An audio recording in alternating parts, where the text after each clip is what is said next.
আলহামদুলিল্লাহ বাসার যেহেতু প্রথম ছাদ দেওয়া হবে এই কারণে ঘুমের থেকে উঠেই সকাল সকাল নাস্তা নিয়ে চলে গেলাম। যেহেতু বাড়িতে ছাদ দেওয়া হয়েছে এই উপলক্ষে সবার বাড়িতে মিষ্টি বিলানো হবে আর রাতে থাকবে চিকেন তান্দুরি। চলুন তাহলে সম্পূর্ণ ভিডিও শুরু করা যাক। হ্যালো এভরিওয়ান, আসসালামু আলাইকুম। কেমন আছেন আপনারা সবাই? ভিডিওর শুরুতে আর ভিডিও টাইটেল দেখে অবশ্যই বুঝে গিয়েছেন কি নিয়ে ভিডিওটি হতে যাচ্ছে আজকে। আমার শ্বশুর বাড়িতে যেহেতু শ্বশুরের ভিটার মধ্যে নতুন করে বাড়ি তোলা হচ্ছে, আজ তার প্রথম ছাদ ঢালাই হবে এই কারণে সবাই মিলে একসাথে হলাম। সকাল সকাল যেহেতু ছাদ দেওয়ার কাজ চলছে তাই আমিও দেরি না করে সকালে ঘুমের থেকে উঠিয়ে নাস্তা নিয়ে চলে আসলাম। এরপর সবাই মিলে একসাথে নাস্তা করলাম, দুপুরে খানা দানা শেষ করে বিকাল দিকে চলে আসলাম দেখার জন্য যে কিরকম হলো ছাদটা। আলহামদুলিল্লাহ সবকিছু মিলিয়ে বেশ সুন্দর হয়েছে। আর সব থেকে বেশি ভালো লাগছে আমার কাছে যে ছাদে বসলেই সুন্দর একটি নদীর ভিউ দেখা যাবে। আশা করি খুব শীঘ্রই আমাদের বাড়ির কাজটি সম্পূর্ণ হয়ে যাবে। আর সামনে যেহেতু শীতও আসতেছে, ছাদে বসে কিন্তু নদীর ধারে বসে বারবিকিউ করলে সেরকম ভালো লাগবে খেতে। আর বসত বাড়িগুলো কিন্তু ঠিক এরকমই হয়, একটা জায়গার মধ্যেই সব ভাইরা একসাথে মিলেমিশে থাকে। এরপর সন্ধ্যাবেলা একটু হসপিটালে গিয়েছিলাম, একটু কাজ ছিল, ওগুলো শেষ করে আমি আবার চলে আসলাম বাসায়। যেহেতু আজ সারাদিন রান্না বাড়াও করিনি, কোনো কিছু কাজও করিনি, ঘর বাড়ি গুছালাম এসে।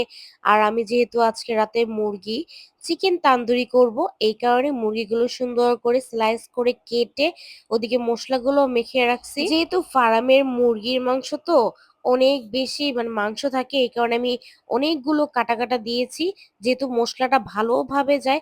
আর আমিও সুন্দর করে মশলাগুলো প্রত্যেকটা কাটার মধ্যে দিয়ে দিচ্ছিলাম। যেহেতু আমি কেচে কেচে নিয়েছি, এভাবে মশলাগুলো আঙ্গুল দিয়ে ঢুকিয়ে ঢুকিয়ে দিবেন, এরপরে উপতা করে রেখে দিবেন যাতে মশলাগুলো ভালোভাবে প্রত্যেকটা চিকেনের গায়ের সাথে লেগে যায়। এইভাবে মশলা দিয়ে যত বেশি মেখে রাখবেন, মেরিনেট করে রাখবেন, তত বেশি ভালো চিকেনের মধ্যে মশলা যাবে। যেহেতু আমি একা হাতে করতে পারছিলাম না এই কারণে আমার হাজবেন্ড এসে এখানে আমাকে সালাদ কাটাতে সাহায্য করছিল। এদিকে সে সালাদ কাটছিল আর ওদিকে আমি চিকেন গুলো সুন্দর করে পোড়া পোড়া করে চুলা কমিয়ে ভেজে নিচ্ছিলাম। আর সাথে কিন্তু আলু ভাজা ছিল। আর আলু ভাজাটা কিন্তু চিকেনের সাথে না হলে একদমই ভালো লাগে না খেতে। তো আমি এগুলো সব একসাথে ভাজাভাজি করতে করতে ওদিকে কিন্তু আমার হাজবেন্ড সালাডটা মাখতেছিল। আর এই সালাডটা কিন্তু আমরা টক দই দিয়ে খাই। টক দইটা কিন্তু এমনও শরীরের জন্য অনেক বেশি উপকার খেতে, আর আমার কাছে অনেক বেশি ভালো লাগে। এই তো আমার প্রত্যেকটি খাবার রেডি, আর এই হচ্ছে আমাদের সালাদ।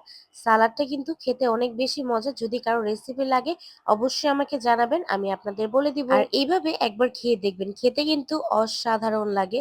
আর হ্যাঁ, এরকম সবকিছুর সাথে কিন্তু কোকটাও রাখবেন, কারণ ভাজা পোড়ার শেষে যদি কোকটা না খান আপনার কিন্তু একটুও ভালো লাগবে না খেতে। আশা করি আমার ভিডিওগুলি আপনাদের ভালো লাগবে। ভালো লাগলে অবশ্যই সুন্দর সুন্দর করে লাইক কমেন্ট শেয়ার করে দিবেন। আবারও নতুন অন্য কোনো ভিডিওতে সবার সাথে দেখা হবে। সবাই ভালো থাকবেন। আল্লাহ হাফেজ।